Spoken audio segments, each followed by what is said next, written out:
नमस्कार दोस्तों, आप सबका स्वागत है आपके अपने चैनल भक्ति ज्ञान सागर में। दोस्तों, आज मैं फिर आपके लिए एक नया प्रसंग लेके आया हूँ और वो प्रसंग है देवर्षि नारद जी का। जी हाँ दोस्तों, देवर्षि नारद जी का नाम सुनते ही आपके कानों में नारायण नारायण शब्द जरूर सुनाई देने लग गया होगा। क्यों नहीं दोस्तों, आपको नारायण नारायण शब्द सुनाई दे, क्योंकि देवर्षि नारद जी थे ही भगवान श्री नारायण जी के परम भक्त।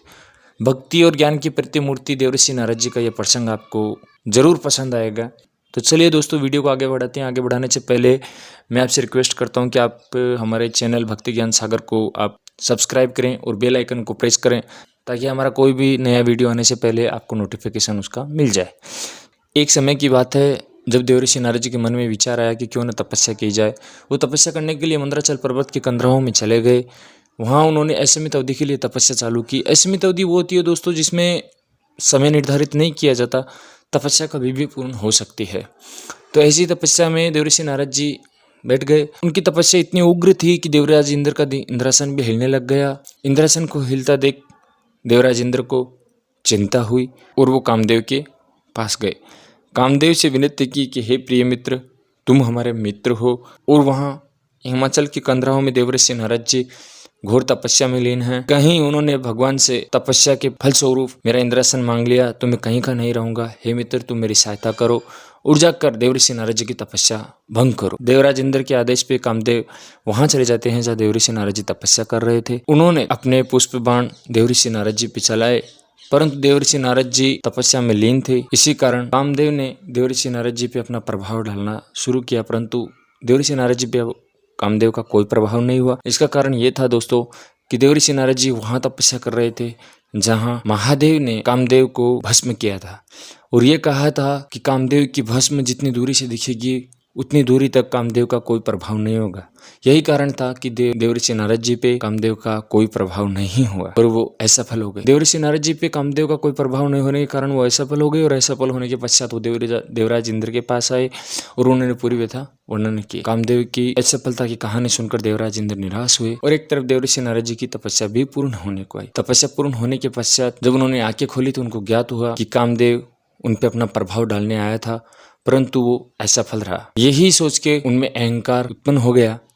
उसी अहंकार के वश में उन्होंने सोचा कि भगवान श्री महादेव जी के पश्चात मैं ही दूसरा ऐसा हूँ जिसने काम पे विजय पाई है। क्यों नहीं भगवान शिव से इस विषय में चर्चा की जाए और मेरी तपस्या पूर्ण होने का वृत्तांत भी उनको सुनाया जाए। यही विचार कर देवर्षि नारद जी कैलाश पहुंचे और भगवान महादेव जी को प्रणाम करके कहा कि हे प्रभु, आपके आशीर्वाद से मैंने तपस्या पूर्ण की और मैंने कामदेव पे भी विजय पाया। हे प्रभु, आपके पश्चात त्रिलोकी में मैं दूसरा ऐसा हुआ जिसने काम पे विजय पाई है। दोस्तों, ये सभी भगवान शिव की माया थी और इसी माया ने देवर्षि नारद जी को भ्रमित कर दिया था। देवर्षि नारद जी ये जान ना सके, जिसके कारण देवर्षि नारद जी भ्रमित हो गए। भगवान शिव ने देवर्षि नारद जी की श्रीमुख से ये बात सुनकर उनकी प्रशंसा की और कहा कि हे तपोनिधि, तुम ये बात मुझसे तो कहे, मैं तुम्हारे इस बात से प्रसन्न हूँ, परंतु ये वाक्यान भगवान श्री हरि को नहीं सुनाना। देवर्षि नारद जी को भगवान शिव की ये बात थोड़ी अटपटी लगी और वहां से प्रणाम करके चल दिए। चलते चलते पहुंचे वहां ब्रह्मा जी। वहां जाकर उन्होंने प्रणाम किया और अपने पूरा वृत्तांत कह सुनाया। ब्रह्मा जी भी त्रिकालदर्शी हैं, तो वो भी देवर्षि नारद जी और भगवान शिव की लीला को जान गए। तो उन्होंने देवर्षि नारद जी से कहा कि हे नारद, हे पुत्र, यह बात तुमने मुझसे तो कही है, परंतु भगवान विष्णु से नहीं कहना। देवर्षि नारद जी को भी ये और भी अटपटा लगा, अपने प्रभु श्री हरि विष्णु को ये बात कहूं। तो वो वैकुंठ लोक की ओर चल दिए।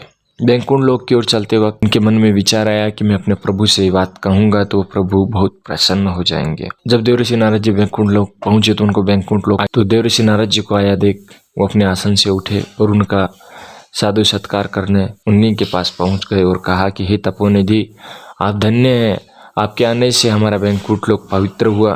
कहिए किस कारण से आपका पधारना हुआ, मैं आपकी किस प्रकार सहायता कर सकता हूँ। भगवान श्री के ये वचन सुनकर देवर्षि नारद जी को और भी अभिमान हुआ और वो बोले कि हे प्रभु, मैंने आपके आशीर्वाद से कामदेव पर विजय प्राप्त कर ली है। देवराज इंद्र ने मेरा तप भंग करने की अथक प्रयास किया, परंतु वो सफल नहीं हो पाया। कामदेव भी मेरा कुछ नहीं बिगाड़ सका। भगवान विष्णु ने ये सुनकर उनकी प्रशंसा की, कहा कि हे तपोनिधि, हे ज्ञान मूर्ति, तुम सचमुच धन्य हो, तुम धन्य हो देवऋषि नारद, तुम धन्य हो। ऐसे वचन सुनकर देवऋषि नारद जी का अहंकार 7वें लोक पे पहुंच गए और वो वहां से प्रणाम करके चल दिए। पीछे से भगवान विष्णु ने अपनी एक लीला रची और एक भव्य सुंदर नगरी बना दी। देवऋषि नारद जी के रास्ते में वो नगरी को बना हुआ देख देवऋषि नारद जी तो पहले से ही भ्रमित थे और भगवान विष्णु की माया में फंस गए। तो इतनी सुंदर नगरी को देखकर उनके मन में उस नगरी के अंदर भ्रमण करने की इच्छा जागृत हुई और वो नगरी में चले गए। नगरी के राजा का नाम शैलनिधि था।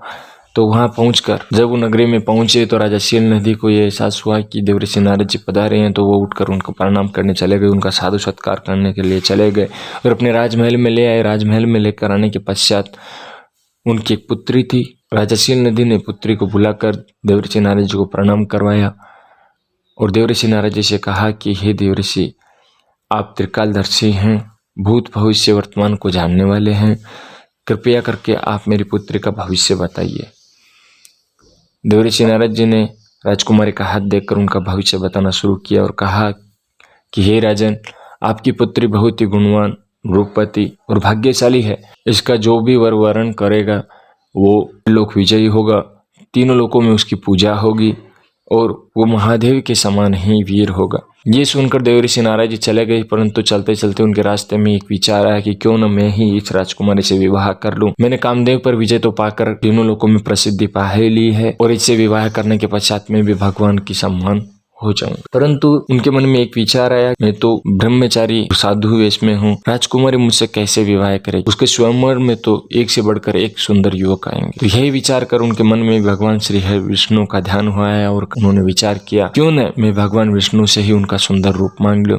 वो मुझ पे जरूर प्रसन्न होकर अपना सुंदर रूप दे देंगे और राजकुमारी से मैं विवाह कर लूंगा। ये विचार कर वो बैंकुट लोक पहुंचे और भगवान श्री विष्णु को अपनी पूरी व्यथा कह सुनाई और कहा कि प्रभु, मुझे अपना एक रूप दे दीजिए ताकि मैं उस राजकुमारी से विवाह कर लूं। भगवान विष्णु तो सब जानते थे, तो उन्होंने कहा कि ठीक है देवऋषि नारद जी, आपका जिससे कल्याण हो मैं वही कार्य करूंगा, आप मेरा एक रूप ले जाइए। भगवान विष्णु का एक रूप बंदर का भी है, तो उन्होंने अपना बंदर का रूप देवऋषि नारद जी को दे दिया। देवऋषि नारद जी को इस बात का एहसास नहीं हुआ कि भगवान विष्णु ने उसको बंदर का मुख दे दिया। देवऋषि नारद जी प्रसन्न होते हुए ये स्वयंवर में पहुंचे, वहां जाकर और अपनी बारी का और राजकुमारी का अपनी ओर आने के लिए इंतजार करने लगे। वहीं पे ब्राह्मण वेश में भगवान शिव जी के 2 गण थे। ये वही 2 गण हैं जो भगवान विष्णु के द्वारपाल भी हैं, जिनका नाम अजय और विजय था। जिनको दोस्तों वो दोनों देवऋषि नारद जी का मुख देखकर हंसने लगे। वो पहले से ही भगवान शिव और भगवान विष्णु की जो माया चल रही थी उसको जानते थे, इसीलिए वो देवऋषि नारद जी का मजाक उड़ाने लगे।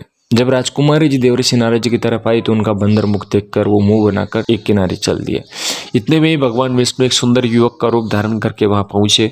राजकुमारी ने उनको देखते उनका वर्ण कर लिया और भगवान विष्णु अपने लोक को राजकुमारी को लेकर चलने लगे। तो वो ब्राह्मण रूपी गण जो थे भगवान शिव जी के, उन्होंने देवऋषि नारद जी से कहा कि हे देवऋषि, तुम कहाँ ये विवाह के चक्कर में फंस गए? यहाँ स्वयंवर में आने से पहले अपना मुख तो देख लिया होते। बंदर का मुख लेकर आपसे कौन विवाह करेगा? ये बात सुनते ही देवऋषि नारद जी को क्रोध आया और उन्होंने दर्पण में देखा तो उनका मुख बंदर का हो चुका था। ये बात सुनकर देवऋषि नारद जी को अत्यंत क्रोध हुआ और क्रोध में भरकर वो दर्पण में देखे तो उनका मुख वानर का था। वानर का रूप देखकर दोनों ब्राह्मणों पे अत्यंत क्रोधित होकर उनको श्राप दिया। ब्राह्मण वेश में होकर एक ब्राह्मण का अपमान किए हो, मैं तुमको श्राप देता हूँ कि तुम ब्राह्मण योनि में ही जन्म लेकर घोर राक्षस बन जाओ। दोनों गणों ने देवऋषि नारद जी का श्राप को शिरोधार्य किया और वहां से चले गए। रास्ते में चलते हुए उन्होंने एक नदी में अपने रूप को फिर से देखा, अपने पूरे शरीर को बंदर के रूप में पाया। तो उन्होंने भगवान श्री हरि पे अत्यंत क्रोध आया और कहा कि हे विष्णु, तुम शुरू से ही छलिए हो। समुद्र मंथन के समय भी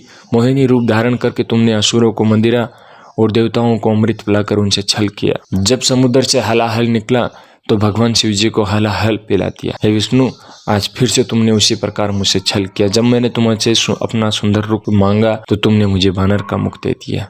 हे विष्णु, वेद शास्त्र ब्राह्मण को सर्वश्रेष्ठ मानते हैं, तो यही ब्राह्मण आज तुम्हें श्राप देता है। जिस प्रकार मैं स्त्री वियोग में तड़प रहा हूँ, तुम भी धरती पे जन्म लेकर स्त्री वियोग में तड़पोगे और जो 2 गण मेरा अपमान कर रहे थे वही दोनों गण तुम्हारी स्त्री का हरण करेंगे, वही तुम्हें अत्यंत दुख पहुंचाएंगे और जो वानर रूप तुमने मुझे दिया है वही वानर रूप तुम्हारी सहायता करेंगे। देवऋषि नारद जी के ये वचन सुनकर भगवान विष्णु मुस्काए और उसका श्राप अपने सिरधारी किया और उन्होंने अपनी माया को समेट लिया। दोस्तों देखते ही देखते वो राजकुमारी भगवान श्री हरि विष्णु में विलीन हो गई और वो राजा सील नदी की नगरी भी गायब हो गए। ये सब माया देखकर देवर्षि नारद जी को अपनी गलती का एहसास हुआ।